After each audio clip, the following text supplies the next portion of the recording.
Hello and welcome to the latest episode of Let's Talk ABM with me, Declan CMO of account-based marketing agency Strategic ABM. ABM is one of the hottest B2B strategies right now, helping companies to win, grow and retain their most important accounts.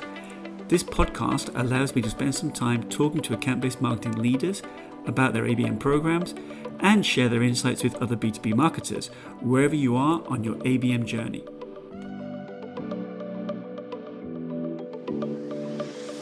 So today I'm joined by Trinity Nguyen, who's the VP of Marketing at UserGems. Trinity, thanks so much for joining us today.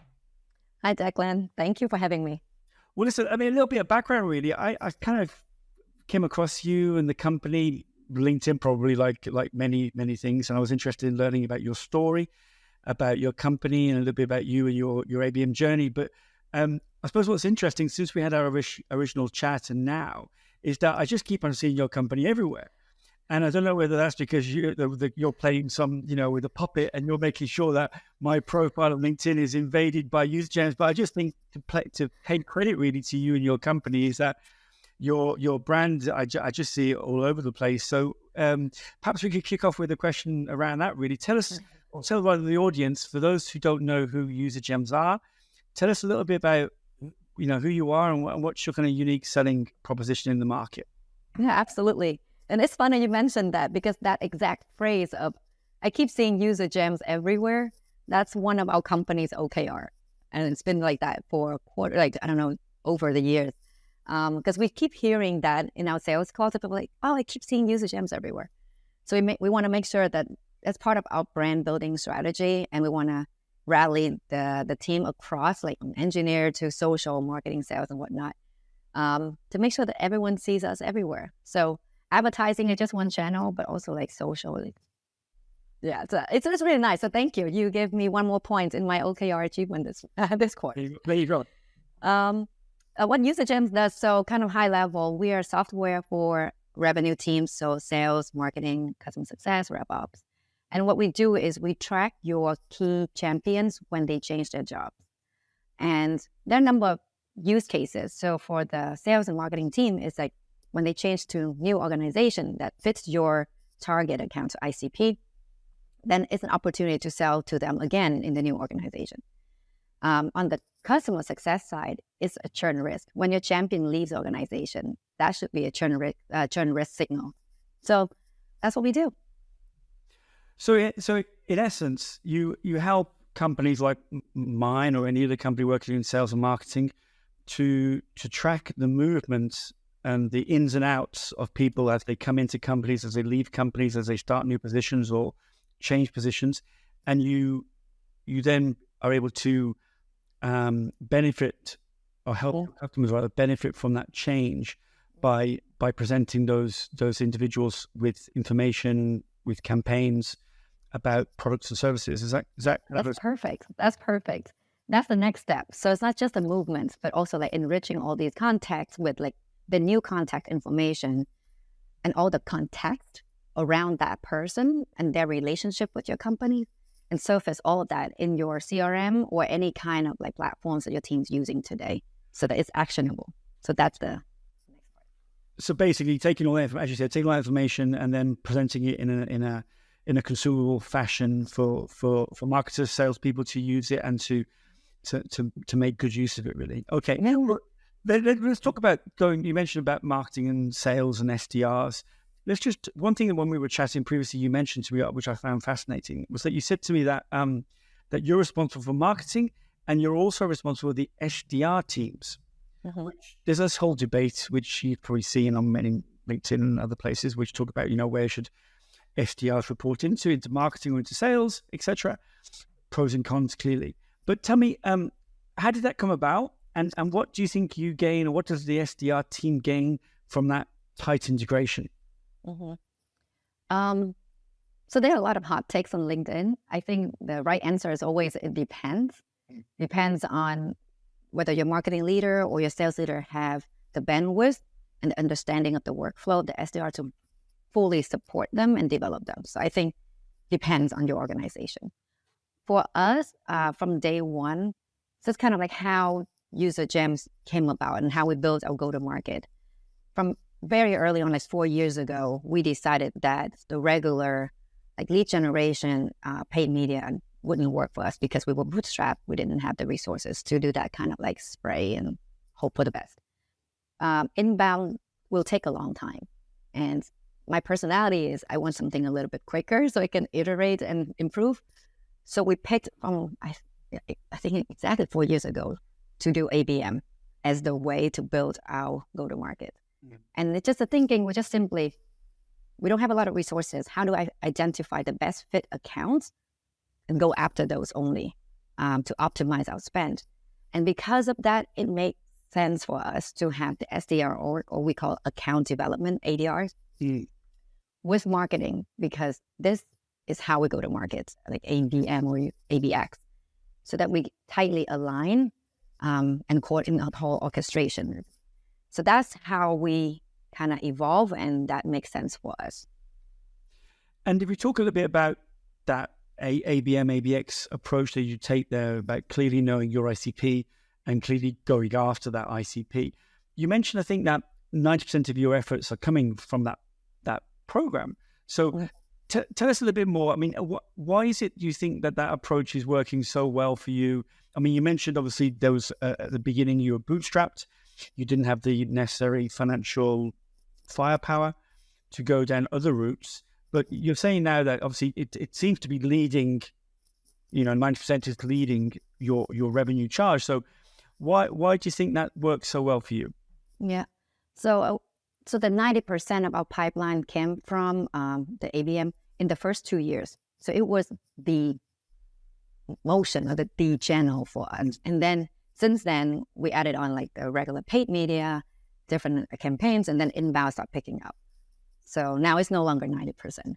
I would be very scared if one program is responsible for 90% of our pipeline right now. For us, it was the bootstrap part. But I think because we didn't have all the money in the world to do everything, it forces us to really think about how to cut through the noise more effectively.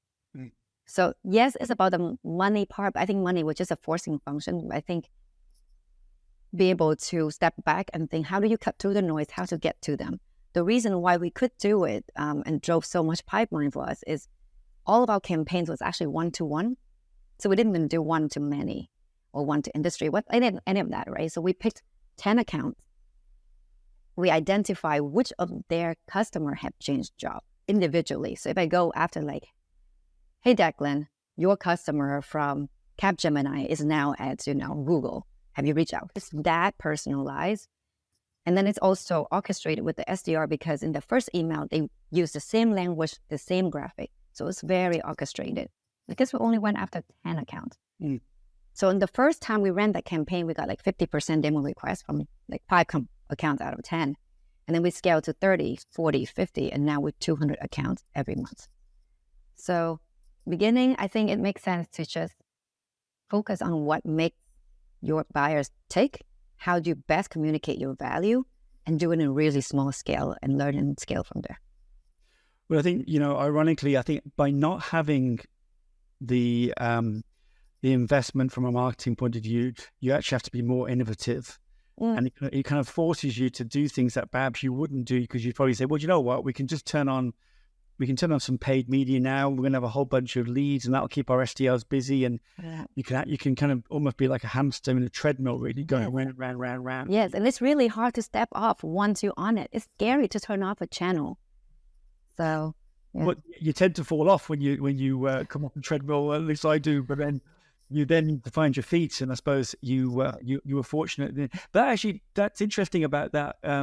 So that what you explained there, that approach about finding out who the customers were of your target companies and then talking to them about the movement of their customers and their key contacts.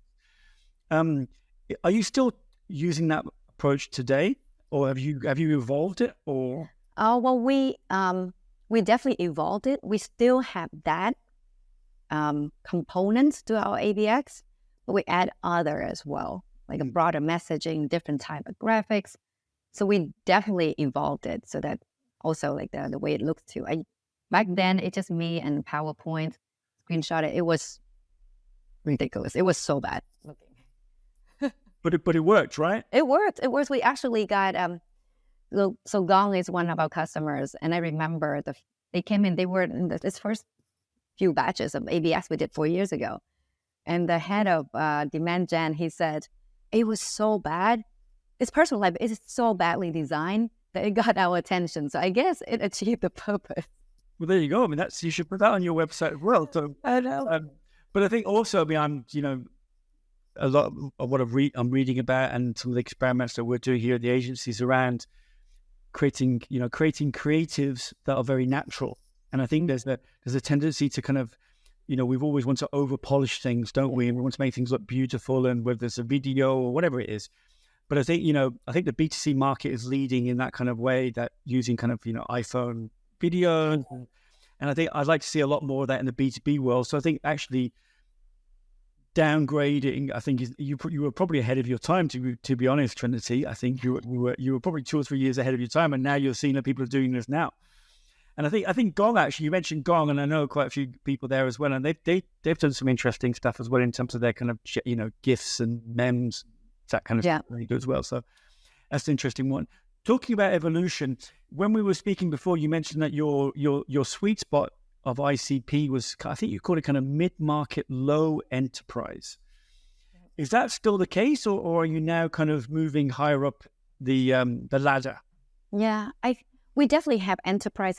I think for us, just because I'm being pragmatic of the resources that the team have, right? So the use case doesn't have any limit in terms of size of the company. It's just as you target, like say Fortune 100, there are a lot of different consideration that true enterprise have. So you got to be pragmatic of what is the right sweet spot right now with the capacity that we have. So for us, it's been mid-market up to like low enterprise. So in this case, we have customers in the 15,000 employees, so that kind of size. And let's talk a little bit about the technology, UserGems. So you're obviously using your own technology for your own ABM programs, clearly. Mm-hmm. So in a funny kind of way, that obviously is a great way for you to sell your technology into prospective customers, because you're using it in order to win them, and then they are then using your technology for their own business. So that, in a funny kind of way, it's quite a novel approach, really, because they're able to, it's like almost like making the intangible tangible. You're actually helping them to see the power of a tool before they've even purchased it.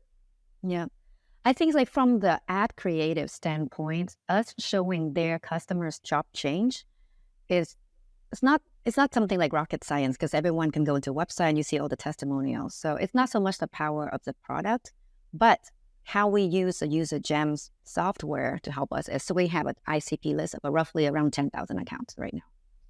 And we go after them like 200 accounts every single month, like I mentioned. So it's really critical for us to identify which accounts to go after when. So initially, we just kind of like go down the list of like companies that the logos that we know. But now what we do is intent signals doesn't really work for us, because we don't really have set keywords yet. So it's not like someone wake up and searching for something like this. It's pretty unique. What we do is we monitor this list of 10,000, and whenever any previous customers or previous champions join these 10,000 accounts, and the quantity, like 1, 2, 3, 4, then these accounts get prioritized. And that's when I decide to like, this account's warm enough because our SDR know who to reach out to within these accounts. Let's go after them. So that's how we prioritize ABM accounts. And you're monitoring these accounts, you're monitoring the movements of people in and out. You see that a previous customer contact is moving into a target account. So you say, hey, we can go and talk to him or her. They know us, they've experienced us. Yeah. And that they can be your entry point. And from a purchasing point of view, is it quite centralized, or do you have to literally kind of go department and jump around the company? You mean like from like to do this play? When you end up winning a customer, do you have to then kind of, winning a customer isn't enough? You have to go through the whole company, or is it the case that once you've won a customer, then the purchase is centralized, and therefore you've done your job, so to speak, from an acquisition point of view? Or do you have to kind of penetrate that company, develop that company far further and wider? Let me make sure I understand. So like when we break into one of these ABM accounts, is it just one person that makes the purchase, or like do you multi-thread to the rest? Yeah, do you have to multi-thread in the sense, not just a person, but you have to multi-thread in the sense that maybe sales might buy your technology, and you've got to move to marketing, and then maybe you've got to move to another area. Do you have to kind of move around the company? Our buying groups is pretty big because it touches on a lot of teams within the revenue org, a lot of different use cases in this data. So for us, we kind of in this funny situation where we don't really have one target persona. My background's in product marketing, so it hurts me to say that I don't have one target persona. We actually have three. So the three musketeers, that's what we call them. So as salespeople, this is the oldest sales playbook. So when they see our ad or messaging, light bulb goes up. They know exactly what we do. But then because it's about generating pipeline, so then they also go to their demand gen, head of marketing, pull them in. That's the second persona. And then because it touches the CRM and all the data and helps with like CRM cleanliness too, RevOps is the third one that usually we see in every single deal that we close. So a lot of multi-threading. Yeah, and that ties in nicely. I remember when we were talking before, you said to me, which kind of made me think, you said to me, you can't break into an account with one person. Yeah, absolutely. And especially during this time, this year and next year. The buying group is big now. C-suite's involved all the time. So, well, let's touch on that for a second, Trinity. What are you seeing? I mean, we're now into October when we're talking, but we're almost into the year now. But what are you seeing? What are you seeing out there in the market? What are you hearing? Yeah, I mean, I think everyone kind of seeing it on their own sales pipeline too. So G2 did a survey and they found that the buying group, the average buying group now has increased by 33%. C-suite involved in almost every single buying decision, and we see that on our end as well. Budget is tight, so they want to make sure that this is like the safe bet. So we definitely see that. For us, we always know because of the nature of the product, so we intentionally trying to multi-thread, but now that is top of mind for every AE within our company to make sure that we involve the right people as soon as we can in the right stages. And just touching on that term about multi-threading, I think one thing you explained to me was that the way that some of your ads and how you run the campaigns, but it made me kind of think, wow, I didn't realize. So talk me through about how you run some of these kind of multi-threading campaigns. Yeah, this one's a little bit crazy. So, but it's really fun to run. So what we do is most marketers, once you kind of create a sales accepted op, it's kind of like the baton is passed to AE. But we know from our data that when it's deal is multi-threaded, we have 5x win rate.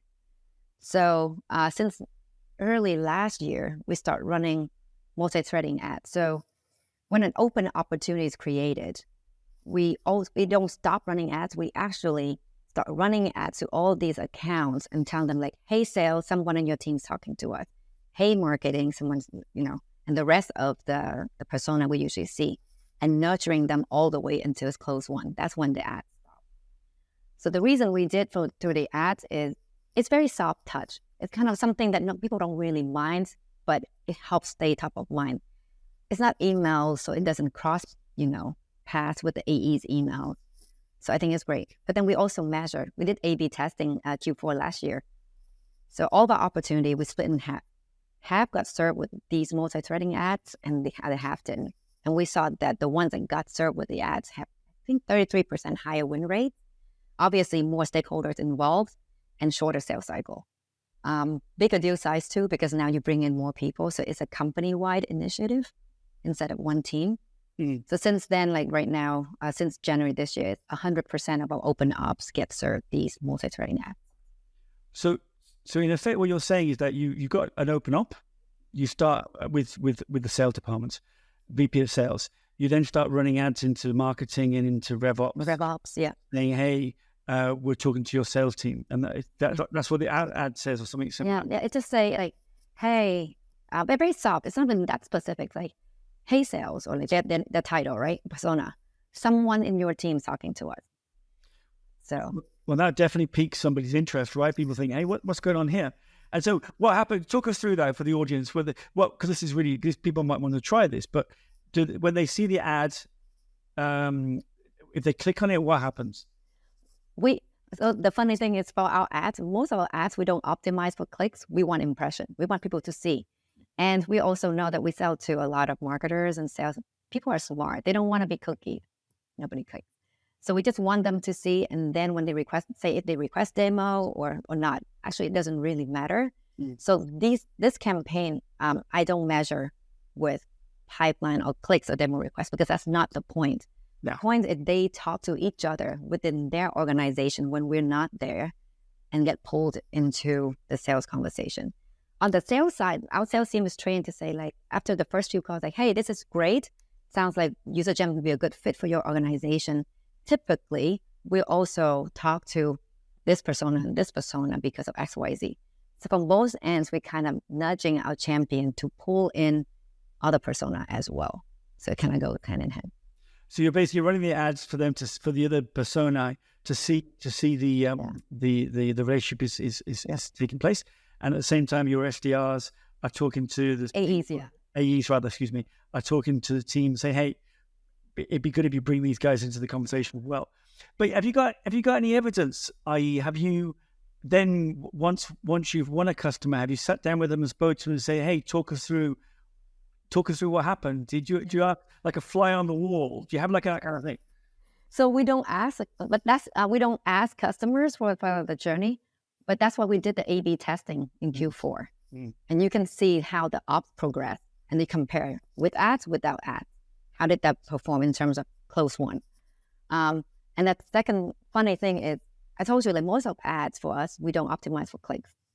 The multi-threaded ads are the ones that have so many clicks because people just love it. And then they start tagging their peers to those ads too.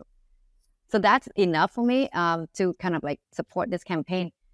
One caveat, if any marketers want to run this, you need to carve out an experiment budget. We don't spend that much on this one, less than 5K. It's really not a lot. But you need to put it as under brand or like experiment, because you should not expect to have like demo requests or clicks, anything as an ROI. Sure, and also you need to leave the time to run for your opportunities to close, and then, as you said, then do the A/B to see. And you said you was it 33% increase in 33% higher win rate. Well, I think most people listening to this would like to take that and put that in the bank, right? So, and I think it's fascinating. I think there's a lot of talk about dark social, dark funnel. And in a funny kind of way, you're almost provoking dark social. You're almost inviting people, as you said, to do a screenshot and to send it via Slack or whatever to their colleagues and saying, "Hey, I've just seen this. Are you guys talking to UserGems?" You're almost kind of provoking people, which I think not many people have actually thought about. Kind of, for want of a better expression, artificially stimulating the dark funnel. Yeah, manufacturer startup funnel. Yeah, that was funny. I guess. Well, I hope not too many people listen to this because I feel like I share a lot of how we think about it. But when the term dark funnel came out, we all see it in communities and whatnot. Always my number one question is, how do I manufacture dark funnel or dark social? Because we're a new company, right? Like, how do we get people to talk about us? Hence that we see UserGems everywhere. Hence this whole like multi-threading, etc. I think a lot of marketers actually know the answer and they intuitively think the same way as well. It's just sometimes when you're on that hamster wheel of I need leads now, it's really hard to step off and be able to execute some of these campaigns. Or if someone's like, every dollar you spend, I need to see an ROI immediately, makes it hard. So I think a lot of marketers know it's just the circumstances could be a little bit more challenging. Yeah, I think, a lot of the ABMers that I talk to, I suppose one thing that separates them somewhat from demand gen and other types of marketing is that they do a lot more experimenting, and they do have the kind of sense that they can do a bit more experimenting. I think that example, Trinity, that you shared is a great example of doing an experiment that you guys had a gut feeling it might work. You knew from your data it could possibly work, and you've proven it. So I think a lot of people might want to mimic it and see. You might get a lot of LinkedIn DMs from people asking for more advice after this. So I'm happy to. I love talking to sales marketers. Like, you might need to clean out your LinkedIn inbox, but make sure it's nice and clean. And listen, just a few rapid fire questions just to finish off with Nancy. Let's talk specifically around ABM and ABX, as you said. But what do you think, from your experience of working in account-based marketing over the course of the last few years, what do you think is the one lesson that you would share with other people? Think about your SDR's workflow, or AEs if they full cycle. ABM, people keep saying that ABM because they think it's a marketing thing, and we know that it's not. But easier said than done. I think the hardest part, even for marketers who run ABM, is like, you really need to know your SDR workflow, and then how do you bring that together? If you don't know how the SDR workflows look like, how they spend their days, and how you could build an ABX program that complements that, it wouldn't work. The rubber meets the road when the SDR actually reach out to the accounts and work them thoroughly. So I think it's very, very sage advice. And tell me, what would you say is the hardest thing that you found from running any kind of ABM or ABX motion? What do you think the hardest thing is? That part, the same one I just said, is really, really hard, because especially if the SDR org has different plays that they're running, or if they report to another team where they have different priorities. This orchestrate, the herding cats orchestration is the hardest part. So it sounds simple, but it's where you're going to see the ROI. What the particular focus around orchestrating your SDRs and your AEs? Yes. Like for us, when we start running an ABM campaign targeting, say, Gong, then our SDR outreach sequence for that account also start on the same day. It's really orchestrated. So how do you keep that, like the two teams move in lockstep as you scale? Well, it's funny. It reminds me of a conversation with Hilary Carpio, who's over at Snowflake, and Breaking Silo. Yeah. I love that book. You got the book? Yes. Well, I got the book here as well. So Hilary was very, very gracious, and she sent me a copy all the way from the States. And that whole kind of SDR, the sales, the way that they've managed to do that is a great book. So we'd recommend it to anyone. Listen, last question for you. Obviously, you're there in Miami, and it's nice and sunny behind you. Tell me, imagine it's a Friday evening, you're about to close down your laptop, you've had a hard week, and you get a phone call from an old friend who says, hey, I've got to go and present my ABM strategy on Monday morning to the C-suite. And they're going to say to you, what kind of advice would you give me? What's that one piece of advice you give them before you wind down and have a glass of wine, or whatever your favorite tipple is? I think I will steal from Hilary in the Breaking Silos book. It's not a campaign. It's not a program. It's a mindset. It really is. If you don't have that mindset from the leadership standpoint, it's impossible to be able to orchestrate teams together, moving in lockstep when everyone has their own priorities and agenda. So, and just on that point, then, what advice would you give about getting that mindset or helping people to get that mindset? Start small. Especially in larger organizations like marketers, they've seen our ABM ads and they always ask how I do it. And I shared the entire playbook from beginning to end. They always ask, how can I automate this so we can scale? Like, no, you don't. Start very small first. Learn from it before you scale. It's not going to be a quick win. Yeah, I think that's the problem. A lot of people is they try to run before they can walk, or even before they can crawl. And I think that's that urgency that we all have as marketers, right? We're always under that pressure for more. And the pipeline anxiety. I mean, I feel it.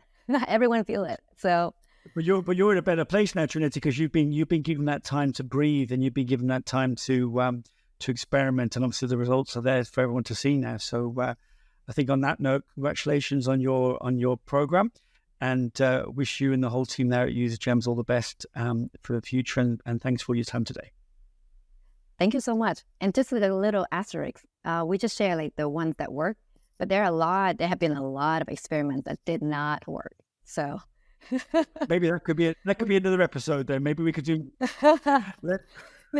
what I mean is just like, don't be too hard on yourself. Experiments are meant to fail. If you don't fail, you don't really learn anything. So okay, well, yeah, that's a key learning about ABM, right? Is you just go, fail fast, learn fast, and apply the learning. But maybe that's an idea for another podcast I could do called let's not talk ABM or whatever we could call it, right? Yeah. Well, thank you, Trinity. Thank you for your time today. Thank you so much.